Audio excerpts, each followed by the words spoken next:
And welcome to the Writers' Corner live show. Here on the Writers' Corner live show, we connect authors from around the world to each other and to their readers. On the show, you will meet both seasoned as well as new and aspiring authors from around the globe. And our featured author for this week is Emlyn Brown. His book is entitled The Mystery Runs Deep and was a quest to uncover one of the greatest naval mysteries involving the Waratah. So don't go away. We will be right back.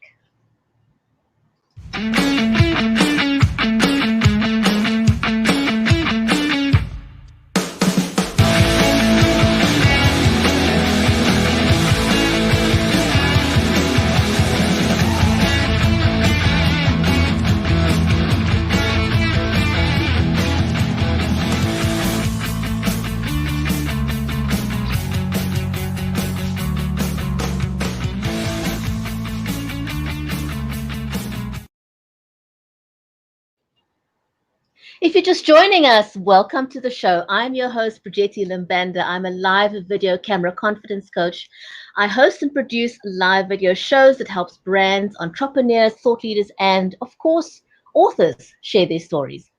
I'm also a responsible social media advocate, and on this show, we bring you the backstories of authors and inspiring authors. And my co-host is none other than the amazing Mary Elizabeth Jackson. She's the award-winning author of the children's Poolicious book series. She's working on another book, which you see behind her. It's about to be released soon. I'm so excited.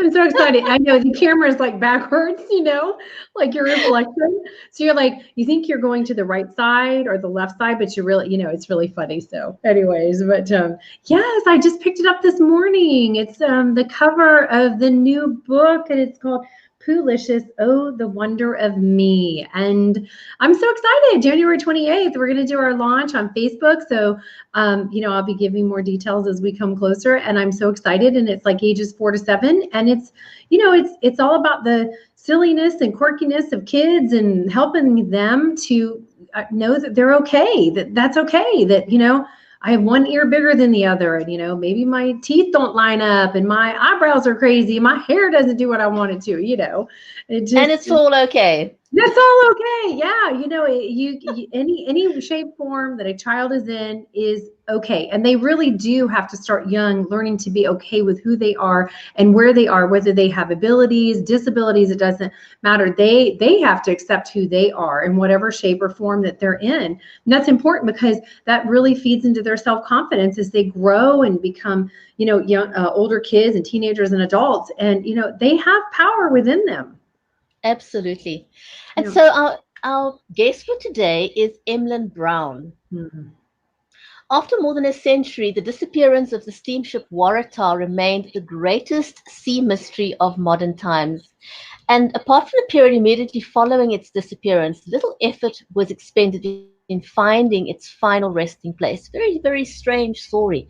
And add to that the fact that it disappeared in a storm of frightening proportions, and it may have seemed like a hopeless task even going out of it. And so in the beginning, with no experience in the field, Emlyn set about climbing this nautical mountain one step at a time. Talk about biting the elephant one, or eating the elephant one bite at a time. Yeah. And he was able to, I know, right.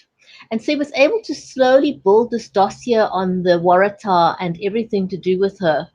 And his unrelenting course attracted the attention of both famous authors, general sponsors, and even, he says, the odd self-seeking imposter. Wow. And so the book takes you through each of the expeditions mounted to find the Waratah. And initially it was a low-tech attempt with what they had at hand, and eventually they were able to employ the best technology they had to offer in trying to uncover this mystery. His brother Kendal, who also a writer and video producer, joined him on a number of these expeditions to chronicle events as they unfolded. And I know his brother also helped him to edit his book, and he's currently working on a new one. But let's invite Emlyn onto the show, and we can meet him, and he can tell us more about the book and his upcoming book as well. Shall we invite him onto the show? Very exciting. Yes, I love these mystery things and finding things in the past. It's so exciting, isn't it? Absolutely. Let's invite him on. Yes.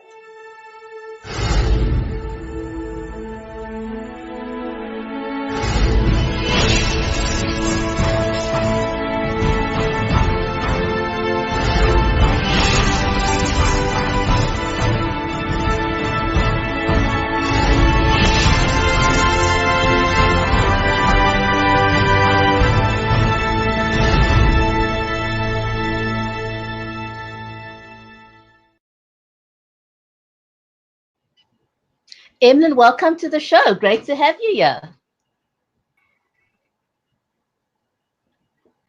Thank you very much.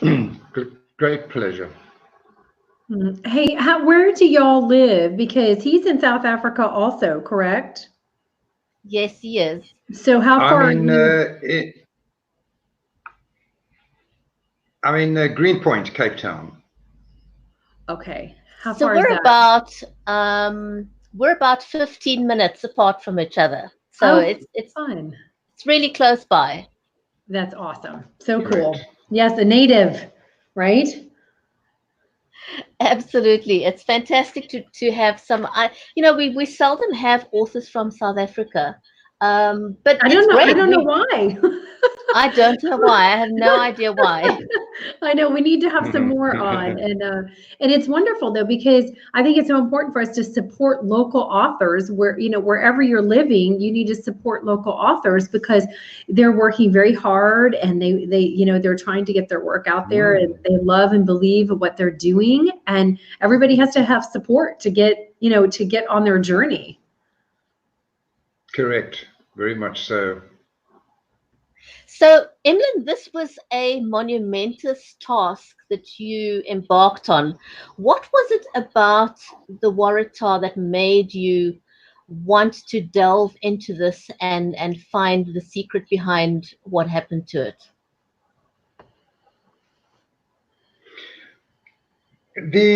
I had read a book by Geoffrey Jenkins, a South African author, called Send of the Sea. And I read that book when I was in the South African Navy, and I was deeply inspired, and I thought it would make a great film. But I knew very little about the technical nature of searching for shipwrecks, although I became a diver later on in years. But it was really the discovery of the Titanic and the technicalities that went back in 1982, I think it was, when Bob Ballard discovered the Titanic, the robot cameras. And also prior to that, the salvage of the HMS Edinburgh, when they got the gold off the ship from of the HMS Edinburgh in the Barents Sea. So that was all very technical. So it was really a combination of this mystery ship that disappeared after leaving Durban with 211 that inspired me to go and search for the ship. I still didn't know how I was going to do it. I just had to learn. I bought books and I went to the library. I used to go to Rondebosch Library and look out. And the only books that were available were from the United States, Pieces of Eight, all those wonderful Mel Fisher, with all the shipwrecks of Florida. Yeah, my mom. They were great inspirations. My mom knows him, so she was going to. Mel. Yeah, she was going to work for him for a while when I was a kid. We were going to go live on the ship. Okay. Yeah. Oh, there we go. Yeah. I think this is so totally inspirational because, sometimes we look at a task and we think, this is too monumentous. No one else has done it. And, it's too much for me. But you didn't let that hold you back. You'd never done something like this before, but you had this will or yearning to want to do something different. Well, it's strange because I had very supportive parents and brothers, you see. So it's very important to have the support and encouragement of people to feed your dream, because it can be a very lonely road. And they were always very inspirational in helping me. My father never lived, and my parents never lived to see the launch of the book. So my book is really honoring those people that inspired me to the books that I read then. I never for one moment thought that I'd end up writing my own book. And I actually did. That's awesome. So that, you know, and that book feeds into the readership and nourishes other people that want to do the same thing. Right, absolutely. How old were you when you... I was 18 years old. You were 18 years old? When I was in the Navy and I read that story. And so when did you embark on... 18 years old. I spent the first search. Well, of course, it was funding. You know, funding's always such a problem. And I approached about 17 people in South Africa, 17, 18 companies, and they weren't really interested. And then we had a television program called Sundowner many years ago, and it was hosted by Dorian Berry. And on the show appeared American author Clive Cussler, who had written the book Raise the Titanic. And he was in South Africa to do a talk at University of Cape Town Music School. And when my late mom said there was this author coming down to Cape Town, I reckoned that there would be only two places someone like him would stay, and that would either be the Mount Nelson Hotel or the President Hotel in Sea Point. So I phoned the Mount Nelson Hotel, and they said, yes, he's arriving at 2 o'clock. And I said, well, ask him to phone me, please. And he did. And that was a very long-term relationship. Was a very long-term relationship. That's amazing. That's amazing. You need to write about that. You need to write about that someday. I have. Okay. Well, I have. Well, he's written many books, and a couple of the books I've appeared in his books. I'm a character. Oh, fun. In one of his books, and Captain Emlyn Brown. And then I started the Numa organization, which of course is a non-profit foundation in his books. I started the Numa Foundation in South Africa. So the Waratah was under the umbrella of the Numa Foundation in South Africa. Wow. And but it's been disbanded now. And we've all moved on. And I had funding from the UK as well. I mean, these are very expensive operations. And I reached the dream of going down in a submarine, but unfortunately it wasn't a shipwreck. We don't know where she is. She's disappeared for good. And nobody knows where she is. Wow. Amazing. So Emlyn, you gathered so much information over a period of how many years did it span, and how did you sift through all that bits of information to decide what had to go into the book and what to leave out? I mean, that must have been quite a task on its own. Well, it always is. I had to decide that the book would be 70% me and 30% Waratah, and that's the formula that I kept to. Because you could get very weighed down in historical detail, which doesn't really take you anywhere. You know, it's all 1909 this and 1909 that, and Mrs. Watsam said this, Mrs. Watsam. But the story is really about me, my search. How did you do this? What happened on that expedition? And I think that draws you right into the book. So I think there was a great balance between the 30-70 mix. You can't tell the story. I mean, you can't tell the story of the Titanic without knowing what happened. Right. Or about its history. You can't. And I thought that also expeditions down to shipwrecks are very exciting. They're very colorful. There's divers, there's underwater, there's submarines. So, I mean, from a picture point of view, you know, I've been shooting film That's when we started with film, and then we ended up with little sticks in different formats. I've been through them all, and so I had to. I mean, I've been shooting since 1982. You see, so I had to put all in my library of film, and I had to say, fine, you are allocating X amount of pictures per expedition. And that's what I did. I scanned the best that I had, and I was pretty ruthless in what I wanted to do. And whatever pictures I chose had to balance the story and had to help carry the story, because pictures do say 1,000 words as well. And I think I got the mix right. That's awesome. Everybody has, said it. And I oversaw the production of the book as well, because I'm technically minded that way. And I'm very happy with the way things have come out. I wish I had a lot more sales, but I think, one of the banes of self-publishing, because I had 3 publishers turned it down, and I wasn't prepared to let a publisher tell me my story wasn't any good. How many publishers haven't been wrong with stories before? I wasn't. The only problem with self-publishing is that you need good marketing muscle in order to get the numbers on the book sales. Right. But I've just decided I have a lifetime in which to do it, so I'm happy with what I've done. That's wonderful. Has there been a documentary done on the whole, your whole journey? Yes. Okay. A series of documentaries. In fact, there is a rescreening of a documentary. I think it comes this week on SABC 3. There is a rescreening. Oh yes, no, there have been lots. I mean, I've got my own on YouTube as well. Oh, wonderful! Which takes you through the whole lot.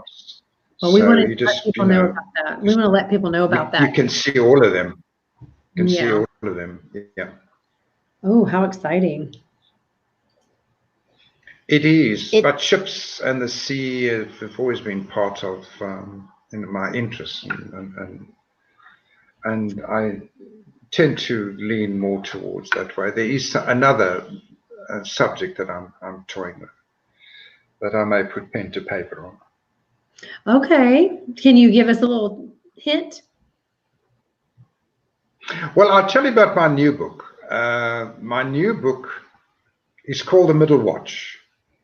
It is based on a great tragedy in the South African Navy, when there was a naval exercise off Cape Point, and due to an error that happened on in the operations room, the ship was turned the wrong way, and unfortunately the tanker that it was screening collided with the ship and sent it to the bottom within 45 minutes. Oh, my. It was a great tragedy in the South African Navy. It's a very sensitive story. Wow. Sorry? I said, wow. Did they get it was a tragedy, so did they get everybody off? No. Okay. No, there were chief petty officers trapped in the mess where the ship collided, and they went down. They were trapped. They went down with the ship. My story takes you into the horror inside the ship and tells you what went wrong, why it all fell to pieces between the principal warfare officer and the officer of the watch, 2 very important people on board a warship. And I was inspired to write this because not only was it a local story, and I had access to all the documents and the court cases which I researched at the University of Cape Town, which I'm still researching. But there have been a spate of naval accidents, especially in the United States of America. The USS Fitzgerald were disastrous accidents. Submarines, nuclear-powered submarines surfacing under fishing boats in the South Pacific, and all due to incompetence, lack of training. We've had a Norwegian warship that ignored all the signs of a tanker approaching it, and the tanker collided with it and rolled the ship over. That's sinking of a warship out at sea. Wow, It's my introduction covers about 8 different naval accidents out at sea from 2017. They are terribly Oh my serious. Now, you goodness. wouldn't think.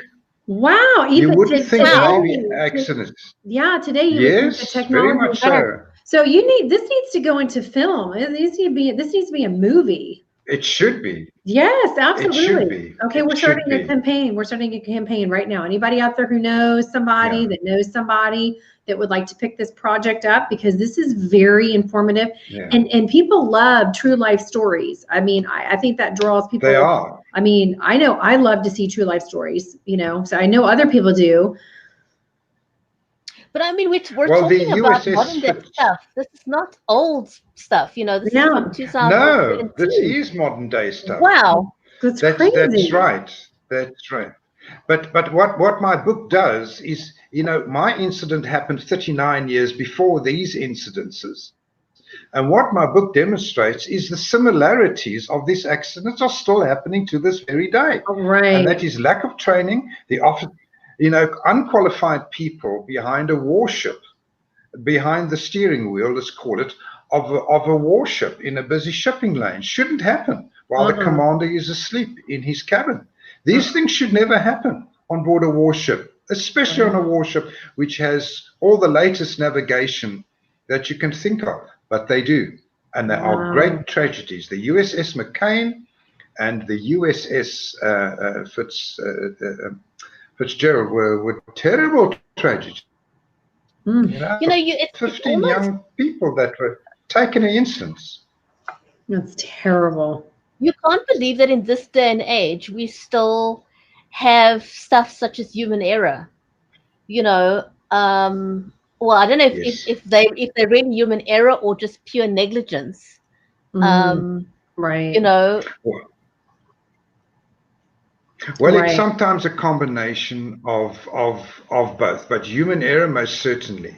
On a warship, on a naval exercise or maneuvering a warship, if you take your eyes, or any ship for that matter, if you take the eyes off the ball, you can run a ship aground and crash into somebody, or somebody can crash into you. It's actually as easy as that. And I've been out to sea on many ships, and I've studied coastal navigation and watched radar screens.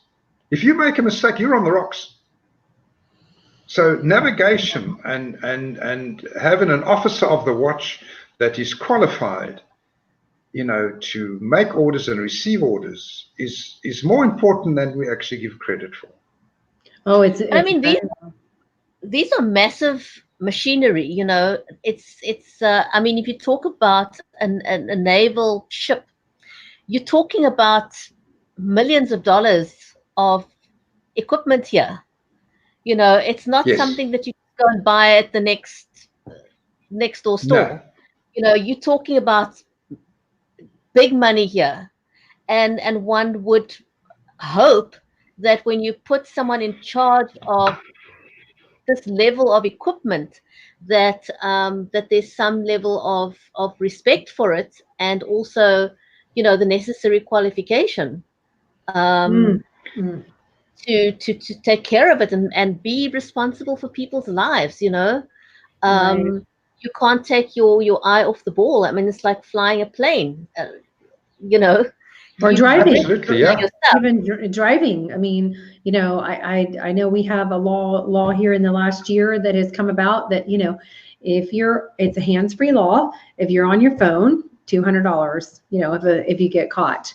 So, they're really trying to make those impressions to get off the phone, focus completely on what you're doing. And how many times do we all drive? And it's like you're distracted for a split second, and in an instant you can see how, boom, something could happen. And things do happen like that. They catch us off guard. Sure. Even when we're paying really good attention, that can happen. It literally just it takes a split second of distraction. Yeah. It doesn't need to be a big distraction. It's not like you need to watch a movie while you're driving or steering a ship or flying a plane. It can literally just be looking down at your phone or Yes. just it's just means that for a split second you're not focused the way you need to be. Right. Well, to give you a little example, in the case of the Norwegian frigate, these ships cost billions of dollars to make. You know, we don't talk in millions now. We're talking billions of dollars to build these ships. And are we still on air? Yes. Yes. Okay. My things on my screen just well, I'll carry on. He thought he was looking. The officers on the ship's bridge believed that they were looking at the quayside all lit up. In fact, what they were looking at was a tanker with all the lights on the front deck coming towards them. Oh my gosh! Ouch! Holy That is scary. That's the error you can make. Wow. That's it. And he was warned repeatedly. It's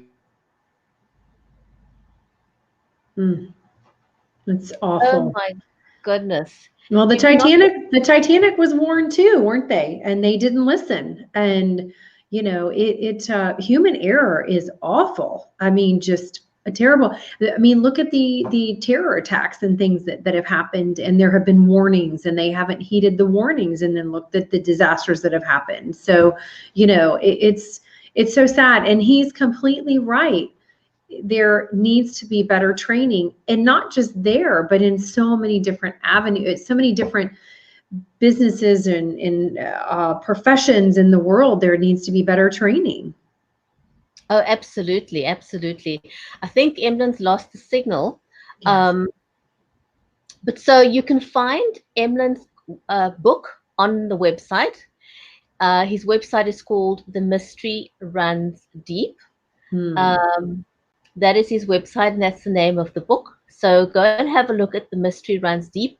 He's also got a Facebook page called The Mystery Runs Deep. So you can connect with Emlyn on his Facebook page, The Mystery Runs Deep, story about the Waratah and his quest to find it. And I think, you know, I mean, I'm so excited about his new book. I know, I can't wait, because it's so relevant. Like, I mean, it's happening like just in our recent past. So it's amazing. I mean, I can't wait to read it. And I hope that somebody will pick up this story and take it and run with it and make it into a film, because this is stuff that, you know, we need to know about. The public needs to know about and to see, and support things getting better in that, you know, that area of the world of ships and sailing, and just all that enterprise. We need, you know, they need support too, going, hey, okay, we're not gonna stand for this anymore. We don't want this to happen. I mean, the families that are mourning the loss of their family members, I mean, that's terrible. And so, you know, we'll support him, and anybody out there listening. And I know we want to say hi to Lillian. She kind of popped in and said hi a little bit ago, and we're glad she liked she did, and we're glad she liked the conversation. And I know I'm going to tell my stepfather to watch, because he was in the military and is a big fan of ships, and I think he'll be a fan of Emlyn's. So I'm glad he got to come on today. I'm sorry we lost him, but you know, it is the nature of things that happen sometimes. But you know, we want everybody to support him and buy his book and tell somebody to make a film. Absolutely. I think Emma's trying to connect again, so let's see if you appear. So again, if you were watching the show, we were talking about Emlyn's book, The Mystery Runs Deep, about the Waratah, and he's busy working on his second book called the SAS President Kruger, another naval ship that ran aground off Cape Point in 1982. And I think Emlyn's here to just before we close off. Emlyn has been able to join us again, and there we are. Sorry about that. I had no idea what happened. No worries, no worries. Okay. Emlyn, I was saying people can connect with you on Facebook, and your book. Yes. They can also reach you on, you know, via the website. Correct. Any final words in closing? Well, the President Kruger sunk in 3,000 meters of water, so it's a bit of a nightmare trying to get down there. It's as deep as the Titanic. So I'm taking on a new way of exploring a shipwreck if I cannot get the funds to do these things. They're very expensive operations. So I'm talking to somebody in San Diego where we're going to propose to build a model of the actual shipwreck as to what the shipwreck would look like now on the seabed. Yeah, very cool. And then what we do is we build a model, and then we use macro photography, and we image the shipwreck the way it looks, and we use special effects and that sort of thing. So I can take you down to the shipwreck and show you what it looks, what the warship looks like now. You know, instead of raising all millions of South African rands to go down to the ship in real life. So it's another way of compensating, but making it as realistic as possible, because these images help to move your book and the narrative along. Right. And when you get it done, you need to let us know so we can put it on the show. We can air it. Because I'd love to see it. I'm sure Brigetti would too. Sounds very exciting. Very interesting. Yes. I think these type of subjects normally are. I find very few people find no interest in this sort of thing. So I try to make my book as colorful, as interesting as possible, even in terms of the Waratah. The picture that you see on my Facebook site is actually a model of the ship, which was turned over and then filled in with a background of high waves, and then given it to an artist to make it look realistic. So I tried to breathe a lot of realism into my narrative. You don't just get blank pages. You get images that complement the story and help carry it along. So I draw you into my book. And I hope I've got the balance right. I think you did perfectly well, and we look forward to your new book. We're out of time, so thank you very much to everyone who's joined us today. Emlyn, thank you for being such a great guest. We look forward to your book, and thank you. We want to wish you all a great week ahead. We'll see you back next week, same time, same place. From me, Brigetti in Cape Town, it's goodbye for now. From Nashville, Tennessee, it's Mary, and goodbye. Bye-bye.